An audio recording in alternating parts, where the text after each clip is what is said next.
Good afternoon on this glorious May afternoon, and welcome to the Internet Seriously, a humorous look at tech news. We're delighted to be joined today in the studio by our guest, Chris Fulton, who will be speaking to us later on. But I'm Mark Robertshaw, and also in the studio, this is Nathan Allen. And coming up today, we are going to be starting with an interview with our guest, Chris.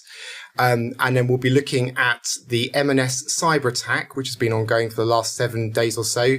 And finally, taking a look at OpenAI rolling out shopping in ChatGPT. Oh, Mark Robertshaw, guiding data through the night, with Oxford Information Labs, you're shining bright. From networks far and wide, you bring the data home. Very good, Igor. Thank you very much. So delighted to have with us Chris Fulton today. I've known Chris for many years, a good friend of mine, both personally and also at times professionally as well. He is the person who I think holds the record in my life for having the most extensive and most varied CV, having, I believe, the following list of career paths under his belt: variably a session musician, a studio engineer / producer, a secondary school teacher, a software engineer, a professional photographer, a special constable with Thames Valley Police, an architect, and also a university lecturer. So we are delighted to have you with us, Chris. Such a qualified person with us. Oh, thank you. Well, jack of all trades and master of very few. Master of many, I suspect. I'll try and bring as much wisdom as I can. So I have a quick question for you just off the bat. Yeah? Professional photographer. Yeah. Are you a Nikon guy, a Canon guy, or a Sony guy? Or Canon guy, okay. Yeah, there was lots of weddings with Canon, and they never let me down. Yeah, so. Very reliable. Yeah. Nice. Absolutely. So your current role is digital director for ADP Architecture, That's right. An architecture firm where you, I believe, combine your architecture skills with digital expertise as well in a sort of combined role. Do you want to tell us a little bit about what you do day to day? Yeah, well, I look after basically everything in an architecture firm that has ones and zeros going through it, which it can get quite overwhelming at times.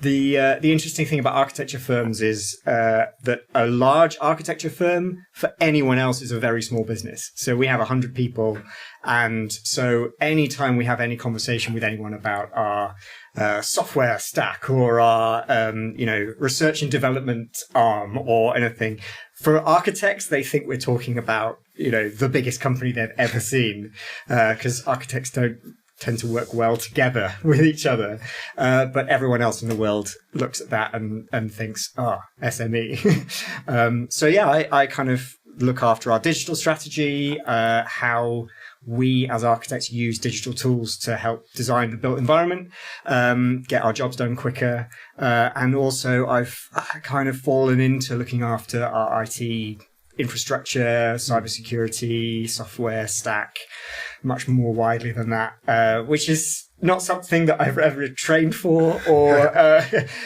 professionally thought I would go into. But this kind of thing happens wherever I go. I get put in charge of things I'm vastly unqualified for, and I work it out as I go I guess along. your extensive CV is sort of testament to the being a secondary school teacher is really helpful. Yeah. Actually, I use it quite a lot because a lot of what we do in architecture is teaching people how to use tools to get the most out of them. And having some idea of how people learn is quite a helpful skill. Really helps you in that kind of a role. And so I think recently one thing you've been looking at is the whole application of AI to your sort of industry, and particularly in terms of writing policies. And I believe you just completed an article for the Royal Institute of British Architects on this topic and an approach to AI policy writing. So do you want to tell us a bit about that and how that's gone? Yeah, there was a point about 2 years ago when the media landscape really shifted and everyone started talking about, at that point, it's ChatGPT, even 2.0 was kind of starting to take the world by storm.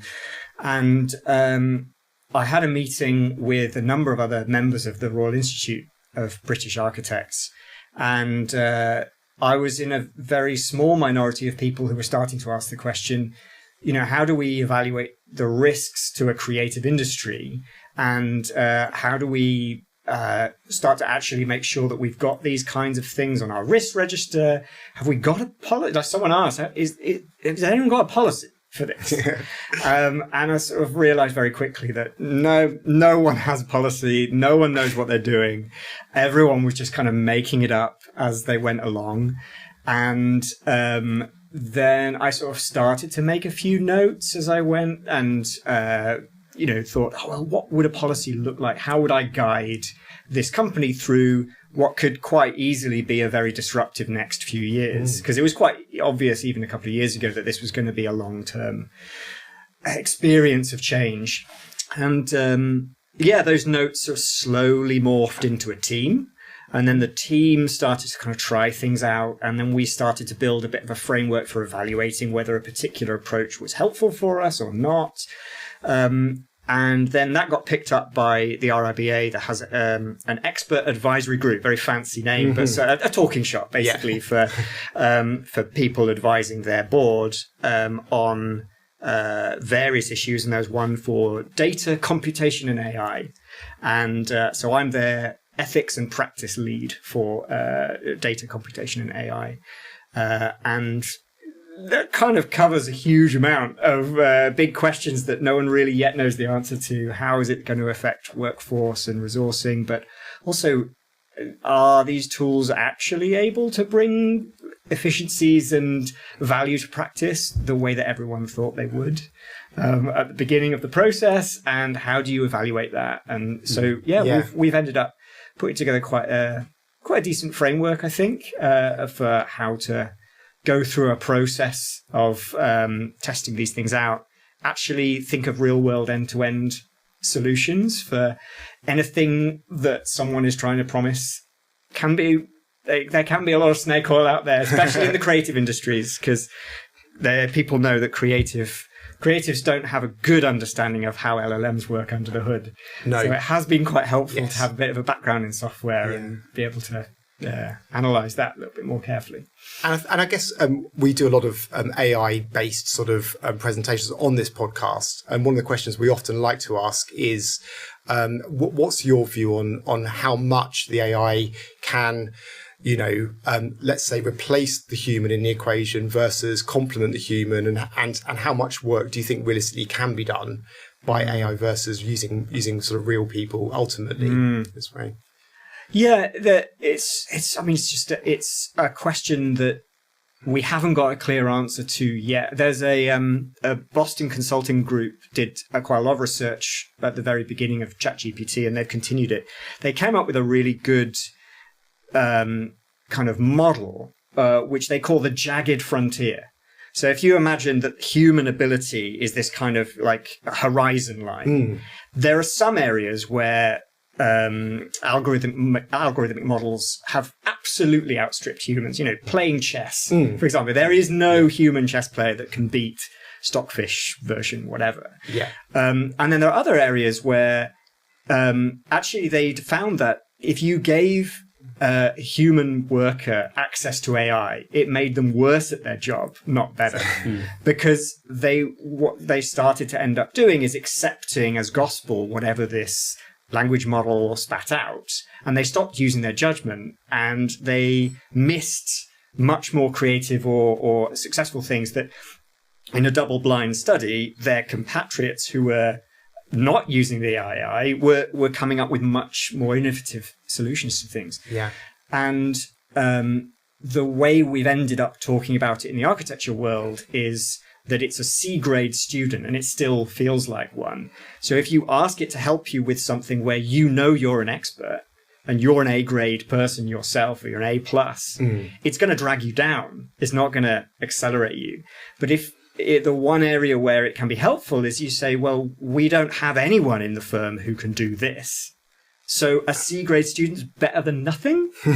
And so a lot of the impetus at the moment that we're kind of putting people towards is to say, well, don't ask it to draw an architectural drawing for you, because you're good at that, and you're better at it than any of the algorithmic approaches that exist right now. But you haven't had any training in business management or how to lead a team or writing good communication or marketing. Yeah. And no architect thinks they need that. But if you bring an AI tool on board and say, hey, help out my CEO with his business strategy because he has never been to business school, it's better than nothing. Yeah. And actually, there's a value in there. So in some ways, what you're talking about is the fringe jobs that around architecture that are necessary for running a business generally, that architects are generally not so great at or not skilled in, that you think there's a real place potentially to be gap filled by AI where it's not necessarily. Any firm. I mean, any firm has its specialist area of expertise where, weirdly, you can flip it round. You can say, go to a business consultant and you can say, how good is ChatGPT at business consulting for architecture firms? And their response will be, oh, it's terrible. Because I know all the ins and outs and I really know this domain very, very well. And I would say this in this situation and this just gets a blanket thing. But you haven't hired a business consultant. So it's like you just look for the thing that you don't know and it's better than nothing. Yeah.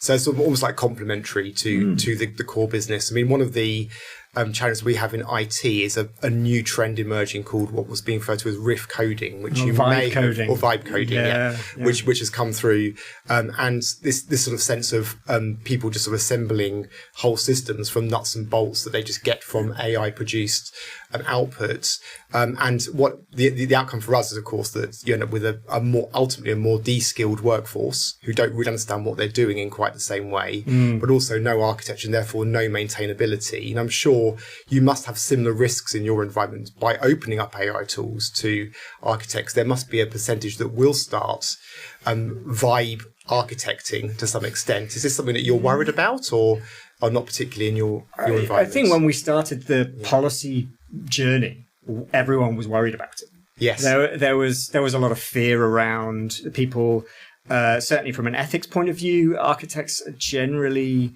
very aware of their impact on the environment. Every time you build a wall, there's how many tons of concrete is in there, and yes. we've got a kind of social conscience often as architects. And so there was a lot of worry about, is this going to de-skill the workforce? Is this going to lead to job loss? Is this going to, even just by asking ChatGPT, are you is it worth the emissions that you've just created? Is it worth wasting that half gallon of water or whatever it is that, and a lot of those questions are kind of settled down because architects they go to university for 7-8 years. They're often very skilled people. They know when this system is giving them back nonsense. And so what happens is you don't have to tell them not to use it. You just say, have a go. And within about 2 hours, they'll say, oh, well, I asked it about some legislation about buildings, and it gave me the wrong answer. So I'm never trusting it again. Yeah. And actually, weirdly, you don't really have to tell them not to do that. You then have a problem of well, there might be areas where this is better at this than you. Yeah. And then you have to kind of... and they've actually had their fingers somehow burned by it. Yeah. Yeah. That's a tricky one to get right. It's a fine line. And I guess at the moment, we're still relatively early stages of AI as well, in some ways. I mean, really it's only been universally known about for maybe 5 years in the general population. So, we're seeing solutions improving all the time. There will come a point, presumably, where it's much harder for the person to make the judgment that the AI is hallucinating compared to now where there's very obvious flaws and very obvious... in areas issues. Of text and image, certainly. You can kind of end up doing a little bit of a thought experiment with architecture and space because spatial data is inherently 3D. And one of the things that you learn as an architect is to look at a floor plan of a building and not just see the arrangement of rooms, but know how someone would move through that space and what their experience would be. Take silly examples, but if there was a fire, where would you go? How do you find the nearest fire exit? Do you have too long to walk to get to an outside door? Those kinds of things are really important for architects. And without any sense of the world as 3D, and Yeah. the world as something which people move through in time, only having access to basically data that's just a long line of bytes, whether it's image numbers for RGB pixels or it's tokens for words just in a long linear array. It's like you can see the limitation. You can see that this thing, just in the architecture of the solutions that exist now as a set of neural networks, you can't imagine this having a conversation about arrangements of space. No. And there will be a point at which maybe the data's there, but then no one shares their building data because it's super proprietary. It's worth a ton of money, and no one is going to give it away for free to OpenAI. So you think the industry's safe for some time in that sense, and there'll always be, or there'll be an incentive for people to continue to do much of the work for themselves. There's been, I think, a lot of just people have been watching and waiting. Yeah. And generally speaking, everyone tends to look at LLMs as magic. And when people don't understand, they go, oh, it's this magic thing. Why can't it design my building for me? And if you try, it will do a pretty rubbish job. So I think in terms of safety, it's maybe a different question, because what you may end up getting is people who don't know anything about architecture saying, well, I don't need an architect because ChatGPT could do it for me. Maybe it'll do an okay job. But the one area where that's not okay is if you want to be a software engineer, you turn up to work one day, you call yourself a software engineer. But if you want to be an architect, there's a whole raft of legal and kind of compliance things behind what you do that means that you don't end up killing people by designing faulty buildings. Yes. Hashtag Grenfell. And, those regulations are coming in faster than anyone can design a system that can keep up with it. So presumably, the short-term risk is with those smaller projects that you would hire in an architect for, like an extension, where someone may use chat to, come up with some initial drawings and concepts and ideas. I think you're actually absolutely right. With the large scale, big buildings and things like that, that's probably, not very, it's not going to happen anytime soon. I don't think that chat's going to take over that kind of thing, but there might be a short-term risk where people use chat for their home projects, rather than calling in an expert architect, and there could be problems with that. And certainly a risk in times when finances are tight and people are struggling, wanting to think of ways to cut corners. I guess we may even see sort of companies producing solutions for that kind of thing. Which it's already very much part of that. The AEC digital space is full of startups who are asking that question. Can we effectively automate a lot of those tasks? We'll wait and see. I think there should be some really interesting moves in those directions that may end up being beneficial, especially if the process is that something like a Copilot or a Sonnet or whatever model is able to say to a client, oh, this is the point at which you need to hire an architect. Because often people don't even know that. Actually it's getting clients to be better informed. That could be really good for the industry, in the same way as, I don't know, in other creative industries, illustration, artwork, it feels like there's been a real shift in the process of creating imagery. But at the same time, people have always also kind of like wanted to say, actually, I do want a human involved here. So you don't know how it's going to turn out. You have to sort of wait and see. Brilliant. Well, thank you so much, Chris, for your time this morning and this afternoon, and taking us through that really interesting interaction between AI and architecture. We're going to move on now to our guilty pleasure.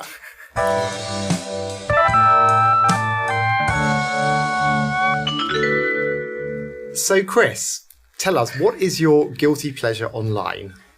I was thinking about this in terms of being a creative person and being someone who likes to create and make things. And what I've realized is that there's a whole niche of YouTube videos of mostly metalwork machining in people's workshops. And I don't know if you've ever found yourself just hypnotized by watching someone use a lathe to cut a piece of metal. And like that, what it does is it makes you feel like you've created something. You get to the end of like an hour and a half video where someone has made this amazing piece of metal, and you think, wow, I did something really good with my time there. And then you look at your hands and you realize you've done nothing but vicariously enjoy someone else's voyeuristic metalwork. Interesting, yeah. Okay. Even better is like the channels where the guy uses a lathe to fix a bit for another lathe. Wow. Meta lathes. Yeah. Interesting. Good one. Thank you very much. So, moving on to the next item in our programme is discussion of the M&S cyber attack. Now, many of you will be aware that this has been ongoing for at least 7 days now. Obviously, the public has very few details about what's actually going on. The strong suspicion, and the opinion of many cybersecurity experts, of course, is this is an attack on their core IT infrastructure due to the kind of things that are being reported, and very likely to be a large-scale malware infection of some sort, and probably with associated ransomware attack as well. So very serious for them, of course. Today, there was an update from them saying, please don't shop online, but please do come back to the shops and shop. The shops are open, but we can't do anything online. So, I mean, thank goodness they didn't shut their shops after the pandemic and kept the shops open. But in terms of the scale of this attack, it's extraordinary to be for such a sort of important entity taken out for that length of time. So, coming to you first, Nathan, and obviously as the global signal exchange, we process a lot of malware data. Do you think we're seeing an increase in malware and ransomware in general at the moment? Yeah, absolutely. I mean, the data that we have as part of the GSE shows an increase in, a lot of areas of abuse online. Malware is no exception to that. And in fact, just researching around ransomware attacks itself this year, there's a report that says that there's been an increase of 149% year over year, just for the first 5 weeks of this year, with 378 reported incidents this year, compared to from the same time in 2024, only 152. So there is a real ransomware uptake. And as you rightly say, as a GSE, we see, increases in malware being rolled out and people being affected by those quite substantially. Yeah, so it's a really serious problem. I think we also published a report recently on the growth of malware generally, and it's significantly on the rise. It's not going anywhere anytime soon. I mean, obviously the ransomware link is obviously more serious, and I think the potential cost to these big entities is very concerning. And from your perspective, Chris, as someone who manages corporate infrastructure, I mean, how big a threat do you see malware for your organisation? And do you think it's getting worse, or how's it feeling for you? Yeah, it's certainly something which is well established as just a really important base cost of doing business is to be well protected. Especially, I suppose, made more difficult by some aspects of the architecture and building construction industry is that we deal with really massive amounts of data. So what that means is you just have to multiply everything up so your usual backup processes now suddenly become really difficult and onerous because you're not just backing up your Word documents and your Excel spreadsheets for your financial data, you're backing up a project archive that might be multiple terabytes for a single project. And then you've got a history of that, which you keep for a legal compliance reason. Yeah. And then, very, very quickly, you're talking about archives of hundreds of terabytes in size that for a small organization, the cost becomes quite prohibitive. So we have to balance that. But generally speaking, there's a risk profile that you have to take, which is kind of, we think of it a bit like a Swiss cheese approach. Yeah. So we say no single point of protection is going to be the one thing, but we put as many layers in as we can. Yeah. But then also, I suppose one of the difficulties is if you take a financial risk approach, anyone can convince you that the financial downside of a cyber attack is effectively infinite. Yeah.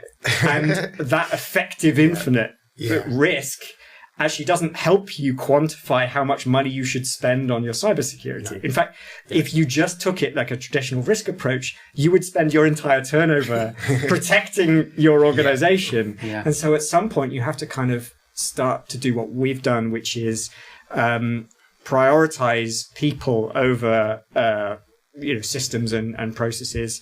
So that a really important thing is kind of personnel awareness and training, and people being aware of the kind of threats that are coming through. And that's become part of our onboarding. It's become, a regular thing. No more or less than any other company would have. But it's something that we're constantly aware of. And I think it seems like the right approach. I mean, most often these malware attacks are initiated by a human, usually by opening something they shouldn't open. So that human education is, of course, the most important to stop the thing from coming in the first place. And as you say, when you're not unlimited in resources, you have to then think about what you can do downstream from that technically that's actually going to make a difference. We review most things every year to say, hey, well, we've invested in this system, but actually we might think about taking money away from a system and putting it into training if we thought that would get a better return. Because there's only so much money to go around, and exactly. It's difficult for every company, really, especially if you don't have a really strong understanding of cybersecurity within the organization. You're not big enough to hire a CSO. Well, what are you going to do? You have to rely on third parties. Exactly. Yeah. Well, very interesting, and hopefully we'll be monitoring that particular incident. Hopefully by the time we meet next week, it will be done and dusted at their end. With our programme to the Room 101. Room 101. So, Chris, which bit of tech would you throw out of the window at a moment's notice? I remember a conversation that happened very early on I think it was very early in the days of email, where the understanding was that surely this thing is going to cost us a tiny bit of money. Like sending a text message used to cost 10p. And I was thinking what would make my life infinitely better would be that it costs a penny to send an email. So maybe I think the thing I want to put in Room 101 is free email. Free mail. Wow. If anyone wanted to get in touch with me, I'd know that it was at least some value to their conversation. Yeah. And maybe there would be a bit less spam. I don't know. Reduce all this unsubscribe clicking. Exactly. No, completely with you on that one. I don't know how much it would cost to run a business in that environment. But on an interesting note, a few years ago, we looked as a company at the eco footprints of different types of technology. And one of the things that we discovered was that email, especially if you're using a cloud provider, is considerably more expensive than SMS. Because of the amount of electricity required to go all the way to the US, to all those switches and come back, and versus an SMS which could potentially go to your local tower, to your friend over there and back again, very, very short footprint. So just that irony that, of course, at that point, text messages were costing money and emails weren't. And it became a cultural thing. There was a cultural understanding that you'd happily pay 10p to send it like 150 characters. I don't know where that it was limited as well, wasn't it? It was so rubbish. Like, why did we stand for it? It was like Twitter. And yet we were happy to have we didn't think that free email was a problem. It was anyway a problem. Well, thank you. That's a very good one. And so to our final item for today, over to Nathan, who's going to talk to us about how OpenAI are rolling out shopping in ChatGPT. Over to you. Thanks. So this was something that kind of caught my eye as I was prepping for today's podcast. There's always lots of interest in ChatGPT and OpenAI and what the next, rollout is. One thing that they've recently announced is the ability for you to start shopping in ChatGPT. And I feel like this is just another step in ChatGPT's, grand scheme or grand plan to try and dominate and take over what, what is the Google space, in terms of, you would go to Google for asking questions, for shopping, for images. And now, this is another kind of, string to their bow of, being able to try and take that away from Google. So the aim is for you to ask a question like, I'm in the market for this, my budget is this, and ChatGPT will return you results. Currently, those results look really nice, and you have buy buttons, and that will take you to the website. The plan, there we go. Igor has it up on the screen. This obviously fueled a lot of speculation, because there has been speculation in the news of agreements between OpenAI and ChatGPT with Shopify. Right. Where there would be direct integration with Shopify. And of course, then you would have the whole checkout experience within ChatGPT, and there'd be no need for you to go anywhere else to fulfill your orders. So, in my opinion, this is just another, and I think we're going to see more of this integration happen with different AI agents and chatbots. One that I thought was quite interesting. How do you feel about doing your shopping in chat rather than in Chrome? I must say, if I'm being brutally honest, I do quite like the fact that ChatGPT is becoming quite useful for answering general questions. I think since they've started integrating with real-time services, and obviously then it's become a lot more useful. But I am concerned about the potential monopoly and sort of the risk, I suppose, on the economy as a whole if that sort of takes shape. What about you, Chris? I think I would probably be worried about linking my finances to a neural network. Yeah. Given that just inherent in the architecture is hallucination and mistakes. I suppose I'd start to be thinking, well, okay, if we saw a little picture there, buying a piano. And I'd want to know that was real. I suppose if you're looking through this lens of an LLM, there's often this kind of sense of like slight unease. And I feel the same with Google now, that Gemini often, the result, the top thing before you actually go to the web page that you want to show is like, here's a summary, this is what you do, this is how it works. And it doesn't take many of those being wrong to start being a little bit like, well, no, I want to reassert control here. I don't want this thing knowing my credit card details or whatever. Although, maybe that's just a normal early adopter response as to say, actually, in a few years, we're just going to get used to this being the way. And I don't know what to make of it, to be honest. I think there's a couple of things that could happen. Obviously, there could naturally be a decline in, visits to the likes of Google Shopping and TikTok Shop and, all those other kind of shopping marketplaces that, that seems kind of inevitable with, this coming online. And there may also be a switch from people focusing on SEO and now optimizing their sites to be compatible with AI agents and chats and things like that. So, I think there's a couple of different ways. CEO, chat engine optimization. Yes, there we go. Well, I think there might be an interesting thing to keep an eye on is how does the finances of this work over the next few years? Because my understanding of OpenAI's business model is that the business model over the next 5 years is to basically lose, was it 39 billion a year for the next 5 years? And then at some point there'll be some magical turnaround where they start making money. And it's, I don't know, I don't want to be too flippant, but it feels a little bit like someone at OpenAI went, well, how does Google make money? Let's pull it forward a bit. And then, let's do what they did to bring some budget back into the fact that basically every time anyone runs a query on ChatGPT, it costs them $50 or something. And at the moment, they're not washing their own face, which the investors are happy with for now.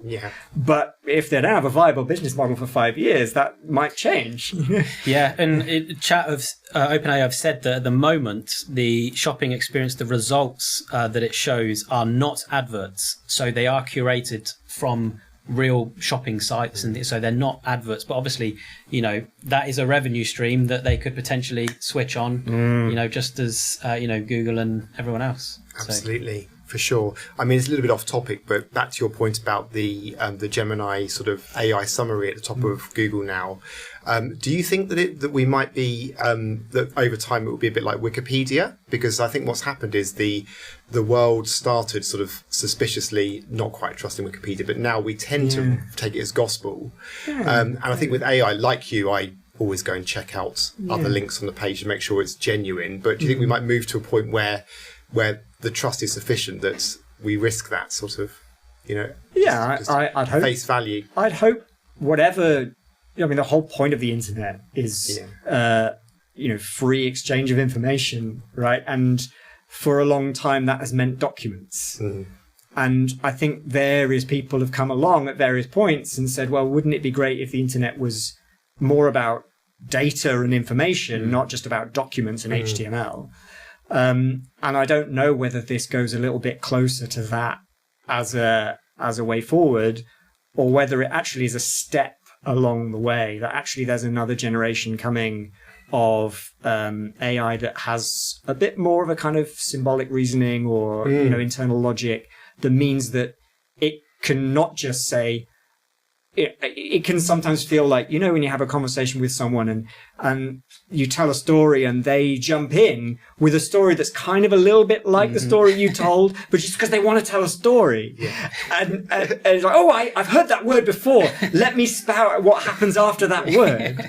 And there's a point at which you kind of want these agents, whatever, to have that kind of ability to think slowly and logically. Yeah. And if that happens over time, then I think they'll become a bit more trustworthy, and maybe we can have a bit more trust there. But maybe, I don't know. We're not quite there yet. We'll see. Super. Well, thank you very much. I think we're out of time for today, but thank you for joining us for the Internet Seriously, and particular thank you to Chris Fulton, our guest for today, for your insights and for joining us today. Thank you very much. Mark Robertshaw, guiding data through the night with Oxford Information Lab to shine.